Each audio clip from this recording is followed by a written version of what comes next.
എന്തൊക്കെയുണ്ട് വിശേഷം? കുറേ ദിവസമായില്ലേ വന്നിട്ട്. എല്ലാ പ്രാവശ്യം വന്നിട്ട് പറയും ഞാൻ ഉടനെ വരും അടുത്ത വീഡിയോ ആയിട്ടെന്ന്. എന്നിട്ട് കുറച്ച് ലേറ്റ് ആകല്ലേ, സാരമില്ല, ചില സാങ്കേതിക തകരാറൊക്കെയാണ്. ഇന്നാണെങ്കിലേ ഇവിടെ അമ്പലത്തിൽ തൊട്ടടുത്തുള്ള ഒരു അമ്പലമുണ്ട്, കുത്താപ്പാടി അയ്യപ്പൻ്റെ അമ്പലം. അവിടെ ആണെങ്കിൽ ചോറുണ്ട്, നല്ല ഊണ് സാമ്പാറും ഒക്കെ കിട്ടുന്നത്. അപ്പോൾ ഇപ്രാവശ്യം ഉത്സവം നടന്നിട്ട് എനിക്ക് വരാനോ അല്ലെങ്കിൽ സദ്യക്ക് പോകാനോ ഒന്നും പറ്റിയില്ല. പിന്നെ ഇവിടുത്തെ ഒരു പ്രത്യേകത, എല്ലാ മാസവും ഉണ്ട് ഉത്രനാളിൻ്റെ അന്ന് ഊണ്. മിക്കവാറും ഞങ്ങൾ പോകാറുണ്ട്. മറ്റേ ഞാൻ, സ്മേര, ദിവ്യ എല്ലാവരും കൂടെ ഗ്യാങ് അടിച്ചാൽ പോകുന്നത്. പക്ഷെ ഇത്തവണ അവരാരും ഇല്ല. അപ്പം ഇവിടെ ആണെങ്കിൽ ഒരു പനിയൊക്കെ കഴിഞ്ഞിരിക്കുകയല്ലേ, എനിക്ക് പോകണമെന്ന് ഭയങ്കര ആഗ്രഹമുണ്ട്.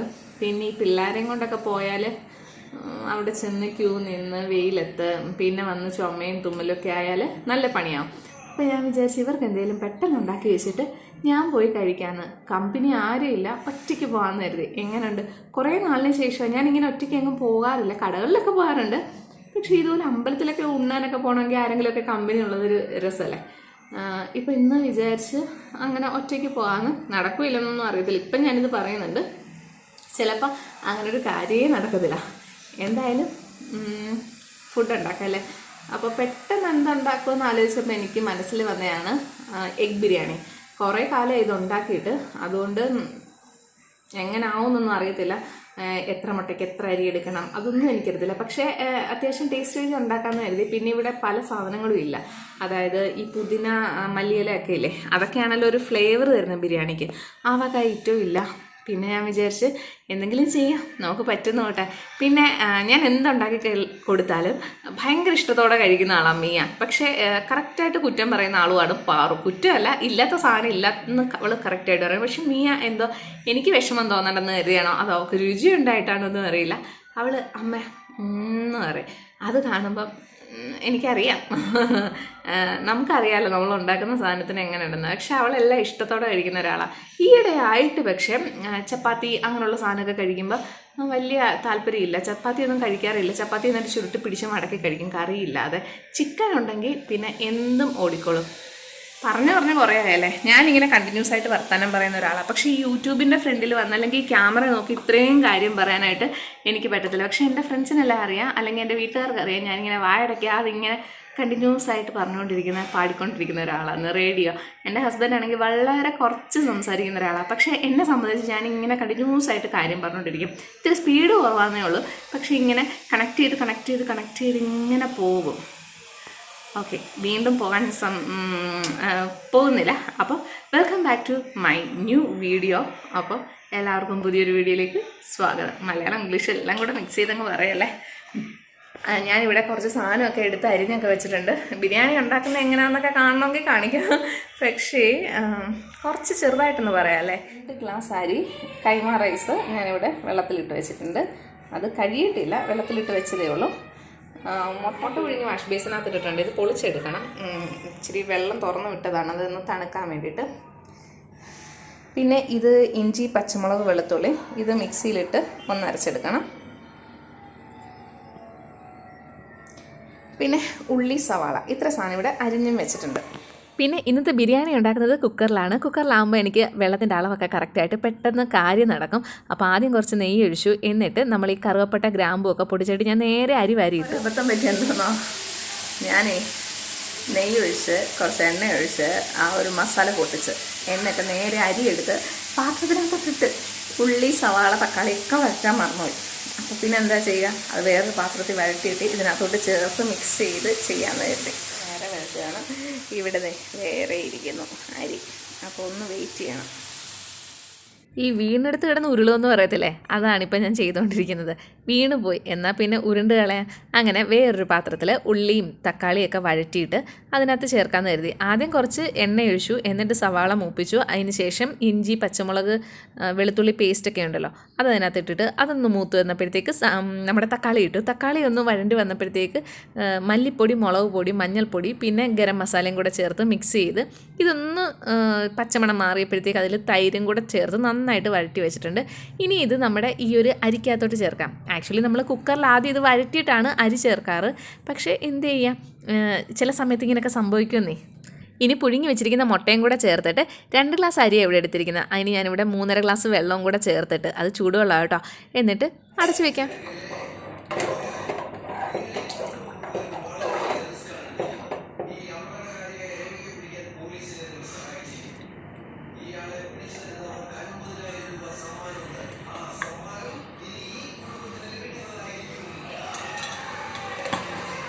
എൻ്റെ ഇവിടെ ഞാനിത്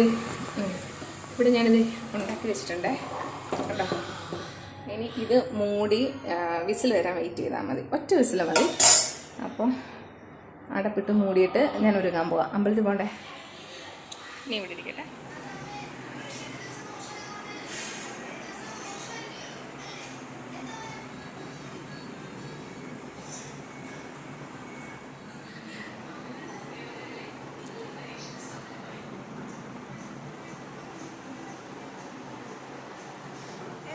റെഡി ആയിട്ടിരിക്കുക കേട്ടോ. ഇനി അമ്പലത്തിൽ പോകണം. ഇവിടെ ഒരു വിസിൽ വരണ്ടേ? വന്നിട്ടുണ്ട് വിസിൽ. ഇത് കഴിഞ്ഞിട്ട് വേണം അതൊന്ന് തണുത്ത് ഇവർക്ക്. മിയ എഗ് ബിരിയാണി ചൂടാണേ. വേണ്ട, അമ്മ പോയിട്ട് വരാവേ. ബണ്ണ് തിന്നുന്നോ? അതിങ്ങി തന്നേക്ക്. ബിരിയാണി അതിങ്ങ.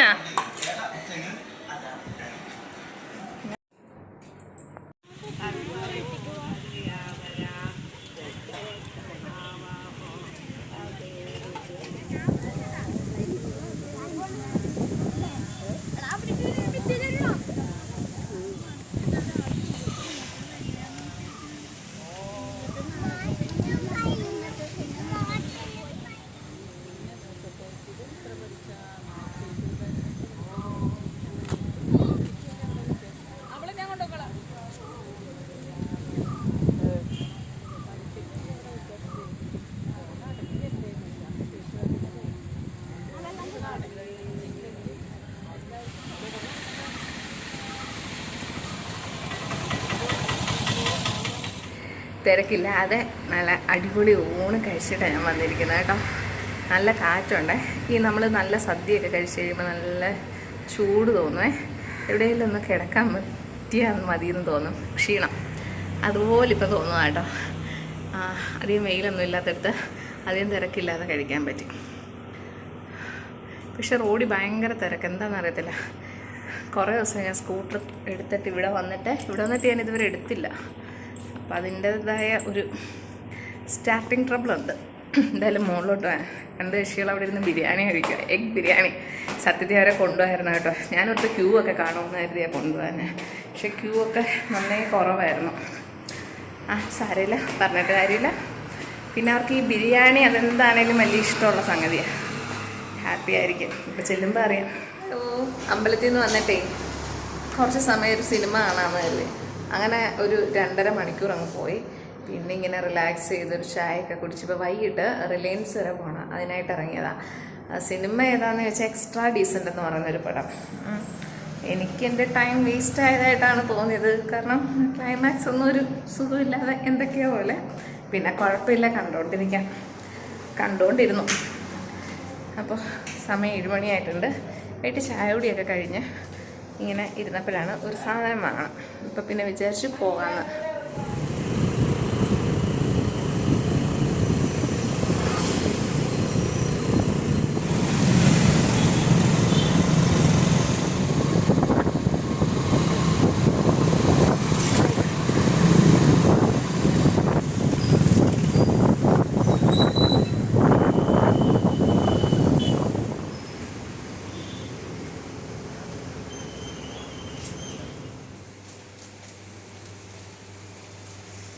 ചെയ്താലോ 4:30. അഖിലൊക്കെ അതിനാണ് പോയത്. ടിക്കറ്റ് അവൈലബിൾ ആണോ?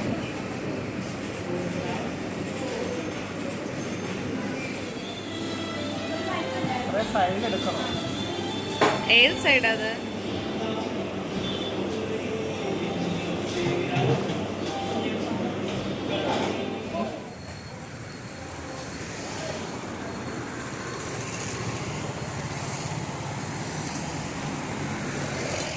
അങ്ങനെ ഇന്നത്തെ പരിപാടി കഴിഞ്ഞു. ഇനി പിള്ളേർക്ക് ഫുഡ് കൊടുക്കണം, കിടക്കണം. നമ്മുടെ ഡേ ഇൻ മൈ ലൈഫ് പൂർണ്ണമായിട്ടില്ലെങ്കിലും കുറച്ചൊക്കെ ഉണ്ടായിരുന്നല്ലോ, അതിവിടെ തീരും കേട്ടോ. ഏട്ടേ ബൈക്ക് എടുത്ത് വെക്കണ്ടേ? ഓ ഓ ഓ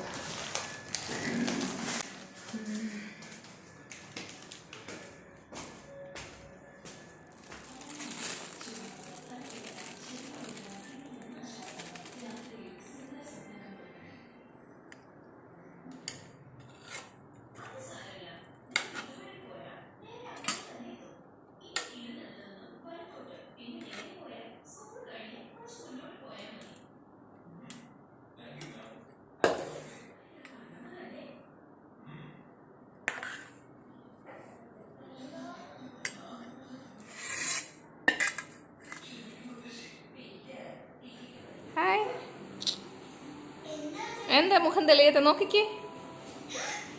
അങ്ങനെ വൈകിട്ട് ഉച്ചയ്ക്കത്തെ ബാക്കി എഗ് ബിരിയാണി ഉണ്ടായിരുന്നു. അതിൻ്റെ കൂടെ ഒരു ചില്ലി ചിക്കനും കൂടെ വാങ്ങിച്ചപ്പോൾ പിള്ളേർ ഹാപ്പി. അങ്ങനെ ഇന്നത്തെ വീഡിയോ ഇവിടെ തീരുകയാണ്. അപ്പോൾ ബൈ.